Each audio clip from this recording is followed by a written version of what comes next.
दोस्तों, एक बार फिर से आपको खुशामदीद कहेंगे। बदलते हुए इन सियासी हालात में बाज़ार ने निकलने का आज एक मौका दिया। मज़ीद मौका दे तो क्या स्ट्रैटेजी रहनी चाहिए, निकलना चाहिए। डेफ़िनेटली शॉर्ट टर्म का जो व्यू है, शॉर्ट टू मिड टर्म के लिए निकलना बनता है। सेल ऑन स्ट्रेंथ की जो स्ट्रैटेजी है, वो इस वक्त हमारी रिकमेंडेड स्ट्रैटेजी है। एक शॉर्ट टू मिड टर्म के टाइम फ्रेम पर शेयर बाज़ार, ख़बरें और शेयर्स पर बात करने के लिए हम एक बार फिर से आपके साथ मुखातब हैं। मैं मोहम्मद नईम और आप देख रहे हैं ज़फ़र सिक्योरिटीज़। पुराना जो एक माइंडसेट है प्री इलेक्शन का, स्टिल बहुत इंटैक्ट है, बहुत ताकत है उसमें।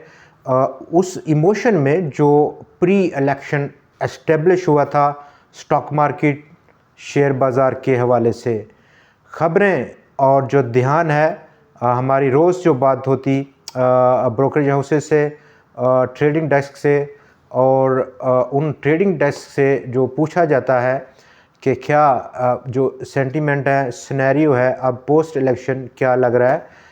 इसके बावजूद कि 5 रोज़ गुज़र गए हैं, अभी तक ये क्लैरिटी नहीं आई कि गवर्नमेंट कौन बना रहा है सेंटर में।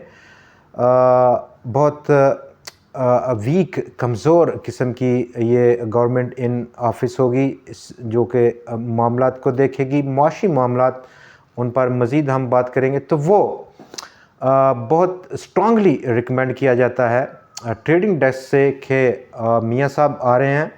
और जो प्री इलेक्शन वो सेंटीमेंट बना हुआ था, SIFC और SIFC से रिलेटेड जो प्रोजेक्ट्स थे उनकी कंटिन्यूटी थी, कंसिस्टेंसी थी, उसको बयान किया जाता है। और उस कंसिस्टेंसी की जो मौजूदा गवर्नमेंट फॉर्म होगी उसको कंटिन्यू करेगी, जारी रखेगी।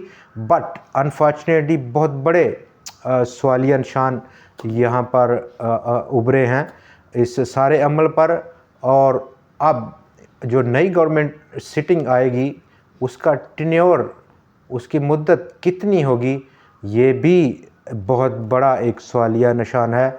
SIFC द्वारा जो इक़दामात उठाए गए थे उनको जारी रख पाएगी, नहीं रख पाएगी। जहाँ तक आज अब तक की डेवलपमेंट है, इंटरनेशनल मॉनेटरी फ़ंड आपने पढ़ा होगा, देखा होगा, उसने रिजेक्ट कर दिया पाकिस्तान की SIFC द्वारा जो सर्कुलर डेट रिडक्शन का प्लान फारवर्ड किया गया था। काफ़ी इससे मेहनत हुई और ये फारवर्ड दूसरी बार किया था पाकिस्तान ने। इससे पहले भी इसहाक डार साहब जब वो वज़ीर ख़जाना थे उन्होंने फारवर्ड किया, रिजेक्ट हो गया, दोबारा से काम हुआ, तमाम वो चीज़ों को सेटल किया गया जो कि ऑब्जेक्शंस थे, दोबारा फारवर्ड किया गया और ये SIFC की जानिब से हुआ, रिजेक्ट हो गया। अब international monetary fund care taker, निगरान सेटअप से कोई बातचीत नहीं करेगा। अगली जो गवर्नमेंट होगी उससे वो बात करेगा तमाम मामलात पर, तमाम अमूर पर बात वो अब अगली गवर्नमेंट से करेगा। तो ये वो सूरत हाल है जो कि बदल रही है। इस वक्त जो चेंज हो रही है उसके मुताबिक बाज़ार में हमारा जो अपसाइड कहाँ तक 100x की रेंज रह सकती है। आज काफ़ी ज़्यादा वोलाटाइल देखा गया बाज़ार। डाउन साइड तकरीबन 1452 पॉइंट्स का खसारा था, 59,613 पॉइंट्स का लो, जबकि वहाँ से दोबारा 100x ने तेज़ी की उड़ान भरी और अपसाइड जो उसने हाई बनाया 61,654 पॉइंट्स का, लगभग 2000 से ज़ायद पॉइंट्स की वहाँ से रिकवरी थी। और जो उसकी क्लोजिंग है वो 162 पॉइंट्स आज प्लस हुई है। लगातार मंदी के बाद पोस्ट इलेक्शन इस आज की 162 पॉइंट्स की तेज़ी के बावजूद 100x 2917 पॉइंट्स की कमी कर चुका है। पोस्ट इलेक्शन जो ट्रेडिंग सेशन से उनमें आज की तेज़ी के बावजूद मॉर्गन स्टैनली कैपिटल इंडेक्स ने रिकम्पोज किया, पाकिस्तान के लिए चेंजेस दी, आपने देखा होगा, उस पर हम हल्की सी बात करेंगे। बदलते हुए हालात जो इस वक्त हैं बाज़ार में, माइक्रो मैक्रो इकोनॉमिक्स की सिचुएशन पाकिस्तान में बदल रही है और हर स्टूडेंट इकोनॉमिक्स का वो एक थारोली अंडरस्टैंड करता है कि कितनी ज़्यादा अहमियत है एक पॉलिटिकल स्टेबिलिटी की, इकोनॉमिक की स्टेबिलिटी के लिए। ये वो फुली अंडरस्टैंड करता है और थारोली अंडरस्टैंड करता है। तो यहाँ पर अगला जो सेटअप है वो चूँकि एक वीक सेटअप है और उस वीक सेटअप में हम कल भी बात कर रहे थे, उसको मज़ीद थोड़ा सा आगे बढ़ाएंगे कि पाकिस्तान में जो बिज़नेस हैं, बिज़नेस ओनर्स हैं, वो उनको शदीद एक किस्म की आप कहें कि एक किस्म का उनको ट्रबल में है, थोड़ा सा अनईज़ी फील कर रहे हैं। जैसा कि पाकिस्तान बिज़नेस काउंसिल के चेयरमैन CEO उनका ये कहना है कि पाकिस्तान का जो ये इलेक्शन का आउटकम है इसने अनसर्टनिटी को मज़ीद हवा दी है, गहरा किया है। इसी बिना पर कल हमने मुख्तलिफ़ इंडिकेटर्स पर बात की, मज़ीद उस पर हम बात करते रहेंगे अपने अगले वाले प्रोग्राम्स में। और अब तक के लिए हमारी जो स्ट्रेटजी है, आज जैसे कि 100x ने बाउंस बैक लिया, अप साइड कहाँ पर 100x का रेजिस्टेंस मेजर जो रह सकता है, share to share individual stocks पर भी हम बात करते रहेंगे कि प्रॉफिट टेकिंग करना, सेल ऑन स्ट्रेंथ की पॉलिसी को अपनाना या कम से कम मैक्सिमम साइड पर जो लॉस है वो उसको मिनिमाइज़ कर लेना भी एक प्रॉफिट के ज़ुमरे में आता है।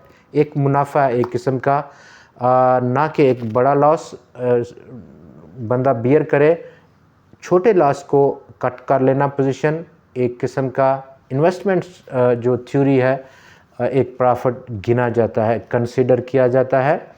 अपसाइड जो रुझान है 100x का आज की इस रिकवरी के बाद जहाँ 61,226 पर पहुँच गया, रिकवरी के चांसेस जो हैं हम देखते हैं कि जब ये गवर्नमेंट फॉर्म होगी किसी न किसी दिन, चूँकि काफ़ी वक्त है और इस किस्म का स्पिल्ट जो मैंडेट है उसमें काफ़ी टाइम लग सकता है चीज़ों को असेंबल करने में, इस मैंडेट को असेंबल करने में, मेजॉरिटी सिंपल मेजॉरिटी के फिगर तक पहुंचने में।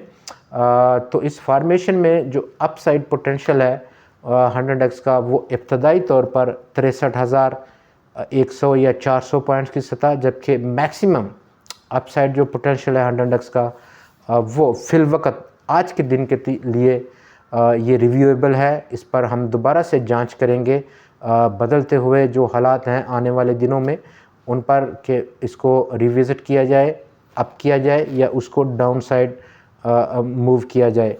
वो 64,300 या 400 पॉइंट्स की सतह पर रह सकता है, जबकि सेल ऑन स्ट्रेंथ ये वो स्ट्रेटजी रह सकती है जो कि एक नियर टर्म की बेहतरीन स्ट्रेटजी है अकॉर्डिंग टू मौजूदा जो सर्कमस्टेंसेस हैं, सिचुएशन है इस वक्त सियासत की, और सियासत का जो इफ़ेक्ट रहेगा पाकिस्तान की इकानमी पर। पाकिस्तान और उसका जो डेट है, टोटल जो पब्लिक डेट है वो उसमें जंप देखा गया 27% का ईयर ऑन ईयर बेसिस पर। बाय दिसंबर एंड 2023 फिर 65 ट्रिलियन रुपए की सतह को पहुंच गया, जो एक हाईली नेगेटिव इफ़ेक्ट है। अलाइड बैंक का प्रॉफिट आफ्टर टैक्स 41.3 बिलियन रुपए का रहा, 94% ईयर ऑन ईयर बेसिस पर इसमें ग्रोथ देखी गई। पिछले साल के मुकाबले में इस साल 4 रुपये का कैश डिविडेंड भी अनाउंस किया कंपनी ने अपने इस आखिरी क्वार्टर में या एनुअल क्लोजिंग पर। आज वॉल्यूम्स में मज़ीद हमने इजाफा देखा गया, बाज़ार में 54 करोड़ शेयर से ज़्यादा का काम हुआ और बड़ी फ्लक्चुएशन रही। आज के दिन मोस्टली लोगों ने माल बेचा। OGDC आपने देखा होगा, एक वक्त पर उसका फ्लोर खुल गया, 1 करोड़ शेयर्स की लगभग आस्क का वॉल्यूम था, उसके फ्लोर पर वो खुला। तमाम ऑब्ज़र्व हुआ, लेकिन स्टिल अभी स्टॉक में डाउन साइड जो सपोर्ट है वो नज़र नहीं आई। लेकिन थोड़ा सा IT सेक्टर में रुझान अपसाइड रहा। नेटसोल टेक्नोलॉजीज़ का जो रिज़ल्ट अनाउंस हुआ आउटस्टैंडिंगली परफॉर्म किया कंपनी ने। इस अपने रिज़ल्ट में कैप लगा। साजगार आउटस्टैंडिंगली परफॉर्म किया। आज एक बार फिर से मारी एग्रो फर्टिलाइज़र ने आउटस्टैंडिंगली परफॉर्म किया, जबकि यूबीएल की आज की क्लोजिंग और उसका जो पिछला पैटर्न है बिल्कुल अपने उन हाइज़ के पास है, कोई बहुत बड़ा इफ़ेक्ट नहीं लिया। यूबीएल की शेयर की प्राइस ने लगभग तमाम बैंक्स को, अगर हम देखें मीज़ान बैंक जिनमें एमसीबी बैंक शामिल है, इन बैंक्स में रिटेन रखी है अपनी पोजीशन। पिछले जो उनका प्रीसीडिंग कुछ हफ्तों की फॉर्मेशन थी उसकी के लगभग आसपास ट्रेड हो रहे हैं। तो उसकी एक सिंपल और बुनियादी वजह है कि जो हालात बदलते हुए हालात हैं वो स्टॉक मार्केट में मुख्तलिफ सेक्टर पर उनका मुख्तलिफ इफ़ेक्ट है। और इन हालात का जो कि अब चेंज हो रहे हैं, बैंक्स चूँकि अब शायद प्रोलॉन्ग करे इंटरेस्ट रेट्स की रिडक्शन का जो टाइम फ्रेम था लंबा हो जाए, और उसका इफ़ेक्ट एक पॉजिटिव इफ़ेक्ट है कमर्शियल बैंक्स के लिए। दूसरे नंबर पर एनुअल क्लोजिंग भी है, बड़ा पे आउट है, जैसे कि एमसीबी और यूबीएल अभी रिज़ल्ट आना है। आज अलाइड बैंक ने भी प्रूव किया कि 94% उसका प्रॉफिट आफ्टर टैक्स देने के बाद 94% इजाफा हुआ है। गोल्डन सेक्टर रहेगा।